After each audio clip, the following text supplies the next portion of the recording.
अयोध्या में रामलला के प्राण प्रतिष्ठा समारोह को लेकर मेरठ में 14 जनवरी को प्राण प्रतिष्ठा जन जागरण यात्रा निकाली जाएगी। यात्रा की अगुवाई भाजपा नेता पंडित सुनील भराला करेंगे। शुक्रवार को ओलिविया होटल में प्रेस वार्ता के दौरान प्राण प्रतिष्ठा जन जागरण यात्रा के बारे में जानकारी दी। यात्रा बाईपास स्थित रिजॉर्ट से प्रारंभ होकर मेरठ के 40 किलोमीटर के दायरे को कवर करेगी। ढोल नगाड़ों और बैंड बाजों के साथ यात्रा निकलेगी। यात्रा में 500 से 1000 के बीच में गाड़ियां शामिल रहेंगी। हजारों लोग जन जागरण यात्रा में शामिल होंगे, जिसमें भगवान राम की झांकियां आकर्षण का केंद्र रहेंगी। जगह जगह जन जागरण यात्रा पर पुष्प वर्षा होगी। मेरठ में अक्षत वितरण और निमंत्रण पत्र भी बांटे जाएंगे। यात्रा का समापन कैंट स्थित बाबा औगढ़नाथ मंदिर पर होगा।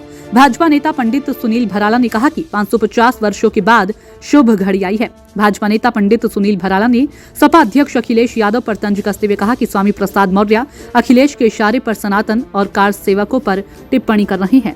मेरठ में आप क्या एक बड़े आयोजन की तैयारी करें, क्या आयोजन है, किस तरीके से रहेगा? आज मेरठ में हमारे भगवान श्री राम लला, उनके श्री राम मंदिर प्राण प्रतिष्ठा जो 22 जनवरी को होने जा रहा है, उससे पूर्व भारत के प्रधानमंत्री आदरणीय नरेंद्र मोदी जी के आह्वान पर 14 जनवरी से सभी के लिए आह्वान है और आह्वान है कि भगवान राम को लेकर के सभी जगह मंदिरों में स्वच्छता, मंदिरों में पारायण और यात्राएं, अक्षत वितरण और प्रचार प्रसार। तो भारत के प्रधानमंत्री जी की बात को आगे बढ़ाते हुए मेरठ में भगवान राम की यात्रा को शोभा यात्रा के रूप में, जन जागरण यात्रा के रूप में हमारे इस कार्यक्रम के संयोजक श्री संतोष जी और यहाँ पर बैठे हुए हमारे सभी इस कार्यक्रम के यानी कि श्री राम कार सेवक सेनानी के सब पदाधिकारी के द्वारा ये निर्णय लिया गया कि मेरठ में 14 जनवरी से प्रातः 9:30 बजे से मंदिर पूजन के साथ साथ और भगवान श्री राम प्राण प्रतिष्ठा जन जागरण यात्रा मेरठ में 5 स्टार रिसोर्ट से प्रारंभ करेंगे बाईपास से, और वो यात्रा भगवान राम के प्राण प्रतिष्ठा कार्यक्रम के निमंत्रण को देते हुए और लंबे समय से जो कार सेवकों ने अपने लंबी आस के बाद यानी कि 500 साढ़े 500 वर्ष जो आंदोलन चला भगवान राम को मंदिर के निर्माण को लेकर के, जहां बाबर के काल से भगवान राम के मंदिर पर जबरन तरीके से बाबरी को निर्माण कर दिया गया था, और उसका निर्णय जो हुआ लंबे संघर्षों के बाद उन कार सेवकों के त्याग तपस्या के उपरांत ये खुशी का दिन देखने को मिल रहा है। उसको लेकर के इस यात्रा को आगे बढ़ाते हुए ढोल डमाकों के सहित बैंड बाजों से और जो कार सेवक सेनानी के रूप में जिन्होंने अपने वहाँ पर 6 दिसंबर को जो लोग रहे, वो सब ऐसे महापुरुष उस यात्रा में साथ रहेंगे। यात्रा का जो चार्ट बनाया गया वो रिसोर्ट से प्रारंभ करके कंकरखेड़ा, आशुतोष नर्सिंग होम होते हुए और शिवचौक होते हुए, बेगमपुल होते हुए यानी कि मवाना कमिश्नरी आवास के चौराहा होते हुए विश्वविद्यालय से आगे बढ़ते हुए जागृति विहार और जागृति विहार से पीवीएस मॉल कुटी चौराहा होते हुए और उधर से घूम करके गढ़ रोड और गढ़ रोड से आकर के फिर कमिश्नरी पार्क से फिर शिवाजी रोड, ऐसे होते हुए पूरे शहर में उस यात्रा का आयोजन होगा। और भगवान शंकर जी का जो हमारे यहाँ एक अपना जो पीठाधीश्वर यानी कि ओगरनाथ के नाम से जो जाने जाते हैं भगवान शंकर जी का मंदिर, वहाँ पर उसका समापन होगा। समापन से पूर्व वहाँ पर जो ऐसे कार सेवक थे जिन्होंने अपना बड़ा योगदान दिया, उनको भगवान राम दरबार दे करके उनको सम्मानित करने का भी वहाँ अवसर मिलेगा। और आपस में पुरानी सब बातें जो खुशी से भरपूर उत्साह के साथ जो जोश है, हम उसको भी सब साझा करेंगे। ये ऐसा एक यात्रा का आयोजन किया गया है। निश्चित रूप से उस यात्रा के माध्यम से भगवान श्री राम की जो लंबे समय बहुत सारे लोग ऐसे हैं जो मेरठ की धरती से जो जेल में रहे थे, ऐसे लोग हैं जिन्होंने कार सेवा के रूप में एक सप्ताह अयोध्या की धरती पर भगवान राम की उस धरती पर मंदिर की आस में डटे रहे थे कि मंदिर निर्माण हो। और ऐसे लोग भी 1992 में 6 दिसंबर को जब बाबरी विध्वंस के बाद उन्होंने कार सेवक के रूप में वो ईंट यानी कि शिला जिसको पूजन के रूप में गांव-गांव में लेकर के गए थे, और उसका एक उत्साह जोश जो था वो बहुत लंबे समय का एक इतिहास है। उस जोश को उन ऐसे जो वरिष्ठ हो गए, हमसे भी वरिष्ठ हैं, जिन्होंने लंबे समय हमसे भी ज़्यादा आंदोलन किए, हम भी उनके साथ छोटी सी भूमिका में रहे, तो वे सब बातें साझा हो रही हैं। तो उसको हम उस खुशी को, उस उत्साह को, उस जोश को भगवान श्री राम के उस प्राण प्रतिष्ठा समारोह में तो सब अपने अपने स्थानों पर जो यात्रा चलेगी उसके जनजागरण से लगातार वो यात्रा 22 जनवरी तक चलती रहेगी। मेरठ में उस दिन उसका क्या रहेगा, थोड़ा कितनी बड़ी रहेगी, आप कितनी लोग रहेंगे? देखिए 500 से 1000 के बीच में गाड़ियां रहेंगी, जिसमें बैंड बाजे रहेंगे, जिसमें ढोल धमाके रहेंगे, जिसमें उनके स्मरण रहेंगे, पत्रक रहेंगे और सभी प्रकार से यानी कि जो उनके चित्रण है उनका उल्लेख उस बैनर के माध्यम से होगा।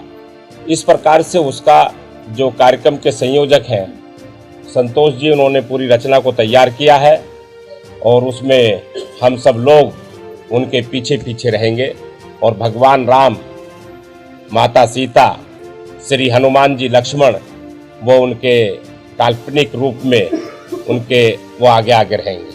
बताइए भाई, आपकी 90 के दशक में जब आंदोलन चल रहा था तो आपने बताया कि आपकी भी अपनी भूमिका रही है, आप अपनी भूमिका को याद करते हुए और आज भी अवसर आया कि रथ यात्रा अब प्राण प्रतिष्ठा के लिए जा रही है, क्या आप याद करते हैं? आपके जहन में कौन सी यादें ताज़ा हैं 90 के दशक? इसी में एक सवाल मैं भी जोड़ूंगा। कार सेवकों से मेरी भी बात हुई, उन्होंने बताया कि समाजवादी पार्टी की सरकार आ गई थी और किस तरीके से संघर्ष करना पड़ा कार सेवकों को, वो थोड़ा सा बताएं इस बारे में। वो दौर तो एक ऐसा दौर था कि हम लोग तो बहुत कम आयु में उस समय संघर्षरत थे और पुलिस का बड़ा उत्पीड़न था राम भक्तों के साथ। समाजवादी पार्टी की सरकार के माध्यम से राम भक्तों को रोका जाता था। जो संगोष्ठी होती थी, सम्मेलन होते थे, मीटिंग होती थी, उस आंदोलन की जो रूपरेखा होती थी उस समय उनको पूरी तरीके से प्रतिबंधित रखते थे। छुप करके हमें गांवों में या शहर के अंदर कमरों के अंदर बैठ करके अपनी रचना बनानी होती थी और छुप करके ही अयोध्या को कूच करते थे। मेरठ में भी अपने घरों पे नहीं सोते थे। कभी पुलिस की रात को दबिश लगती थी, पुलिस गिरफ्तार करके ले जाती थी। जो प्रमुख लोग हुआ करते थे, जो अगुवाई कर रहे थे आंदोलन की, ऐसे लोग हमारे बीच में हैं अभी भी। यहाँ पर बहुत सारे लोग चले गए, लेकिन ऐसे लोग हैं जो अगुवाई करते थे, जो लड़ते थे और पुलिस से खूब संघर्ष होता था। ऐसी खूब यादें हैं कि जो पुलिस के बैरिकेडिंग तोड़ने की भी क्षमता रखते थे और आगे बढ़ते थे। हमें खूब याद है दोनों दशक की 1990 का वो आंदोलन, जब गोली चली, वो भी हमें खूब याद है। और 1992 में जब बाबरी विध्वंस हुआ वहाँ पर, वो भी हमें याद है, क्योंकि हम वहाँ पर 3 तारीख को पहुँच गए थे, यहाँ से निकल गए थे और लंबे 6 पर वहीं थे। हमें सबसे पहले वो याद आती है कि हम जब वहाँ पहुँचे तो कार सेवकों के, जो कार सेवक फोरम बना हुआ था, तो वहाँ पर जो दूर से, यानी कि राजस्थान से, गुजरात से, महाराष्ट्र से, उड़ीसा से, कर्नाटक से और उत्तर प्रदेश के अन्य जिलों से जो कार सेवक आ रहे थे, तो उनको रात को लेकर के आते थे, छोड़ के जाते थे। कार सेवक फोरम में आते थे, जाते थे, छोड़ के आते थे। और फिर उनकी टोलियां बनती थी कि जब वहाँ से कूच करेंगे हम अपने उस कार्यक्रम में, आयोजन में, जिसका नेतृत्व आज हमारे बीच में नहीं है, श्रद्धेय अशोक सिंघल जी, जो पूरा नेतृत्व कर रहे थे, हमारी साध्वी रतम्बरा जी, हमारी उमा भारती जी। तो वो सारे उनके संबोधन में जोश और जो उल्लास होता था और सनातन हिंदू को लेकर के वो जिस प्रकार से प्रचार प्रसार करते थे, तो वो एक जोश दिलाता था। तो वो ऐसे मंजर हमें खूब याद है। भगदड़ भी हमें खूब याद है, लाठी चार्ज भी खूब याद है। तो वो सारे दृश्य हमें याद है। लाठियाँ हमने खाई, चोटें हमारे आई, गिरे हैं खूब, रातों रात दौड़ते रहे वहाँ अयोध्या में, वो भी हमें याद है। फैजाबाद नाम हुआ करता था, बस्ती तक पहुँच गए पैदल जंगल में, वो भी हमें याद है कि अयोध्या पता नहीं कब पार हो गया, चले गए बस्ती में। तो पूरा मंजर हमें, पूरा दृश्य उसका साथ रहता था। अच्छा बराबर, मेरा एक सवाल है, कल कांग्रेस की बड़ी पार्टी यहाँ पर बैठक हुई थी और इमरान मसूद उनके नेता यहाँ पर थे। उन्होंने कहा कि जब उनसे पूछा गया कि निमंत्रण स्वीकार क्यों नहीं किया है कांग्रेस ने, तो उन्होंने कहा कि राम सबके हैं, हमारे भी आराध्य हैं, लेकिन भाजपा ने इसे राजनीतिक टूल बना दिया। इस पर आपका क्या बयान है? मैं उन कांग्रेस पार्टी के नेताओं से पूछना चाहता हूं और अन्य जो विपक्षी दल इस भगवान श्री राम की प्राण प्रतिष्ठा का जो प्रखर विरोध कर रहे हैं और जो तमाम बातें कर रहे हैं, मैं उनसे पूछना चाहता हूं कि ये लगभग 550 साल तक ये आंदोलन चला, तो उनकी भूमिका क्या है उस आंदोलन में? वे आंदोलन में भी नहीं जुड़ पाए कभी। उन्होंने अपना भगवान राम को माना ही नहीं। केवल भारतीय जनता पार्टी और उसके कार्यकर्ता या फिर राम भक्त जो थे, वो लड़ते रहे हमेशा, वो संघर्ष करते रहे, वो जेलों में भी जाते रहे, वो लाठी भी खाते रहे, उनकी यातनाएं भी सहते रहे वे। तो उनकी भूमिका कहीं रही नहीं। देश आज़ाद होने के बाद कांग्रेस पार्टी की सरकार बनी और कांग्रेस ने नेतृत्व किया इस देश का, तो उस विषय को वो खत्म कर सकते थे। वो विषय था ही नहीं, क्योंकि लंबे समय सरकार, गुलामी के बाद पहली सरकार कांग्रेस को मिली। इस देश की जनता ने कांग्रेस को समर्थन दिया, लेकिन उन्होंने उस विषय को, अगर ये विषय नहीं उठते और ये बात नहीं आती, तो इस देश में डॉक्टर श्यामा प्रसाद मुखर्जी पार्लियामेंट में अपने मंत्रालय से इस्तीफा देकर के पार्लियामेंट से बाहर नहीं आते।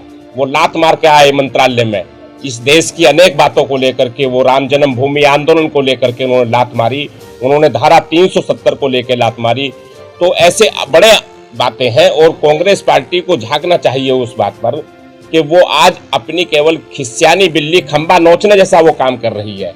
आज वो खुशी जो है, आज करोड़ों हिंदुओं की, अरबों हिंदुओं की आज जो है आस्था पूरी हुई है, तो वो तो खुशी की लहर है पूरे देश में। आप देख रहे हो किस प्रकार से लोग झूम रहे हैं, अलग अलग कार्यक्रम कर रहे हैं। कोई कार्यक्रम के लिए कह नहीं रहा किसी को भी, केवल सब अपने मन से, इच्छा से, हम अपनी इच्छा से कार्यक्रम कर रहे हैं। राम भक्त के नाते हम कार्यक्रम कर रहे हैं। भगवान राम में आज मुलायम के लिए गोली चलवाई थी, तो उस समय सरकार का फैसला था, सही फैसला था।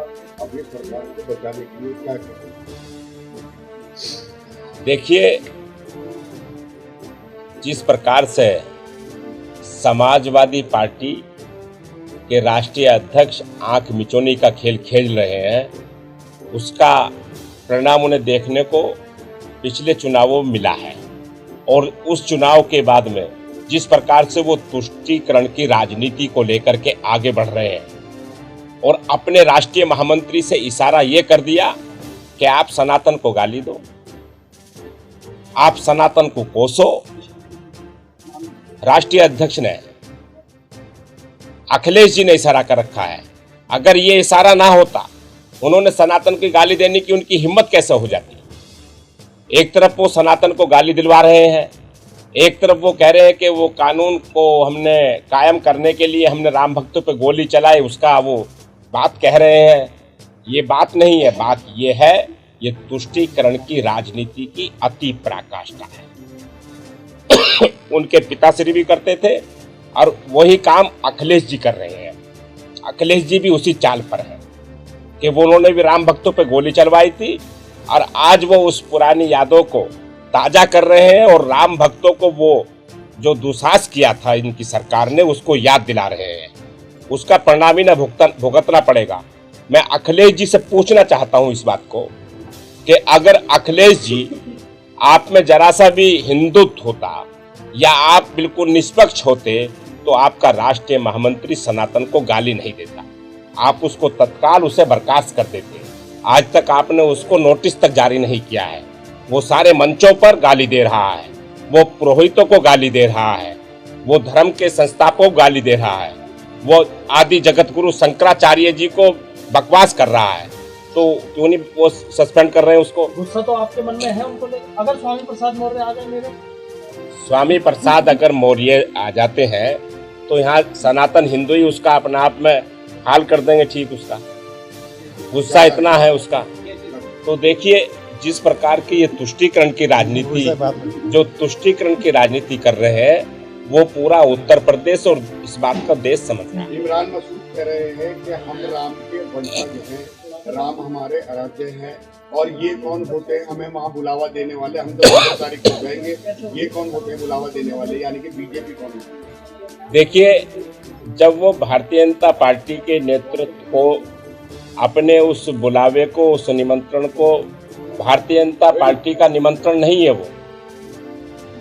वो श्री राम जन्मभूमि जो न्यास है, जो ट्रस्ट है, हम सबको आमंत्रण वो कर रहा है। हम तो राम भक्त हैं, हम जा रहे हैं, हम खुल के जाएंगे। वे इसलिए भारतीय जनता पार्टी या और किसी का इसमें निमंत्रण नहीं है, किसी को निमंत्रण नहीं दिया भारतीय जनता पार्टी ने।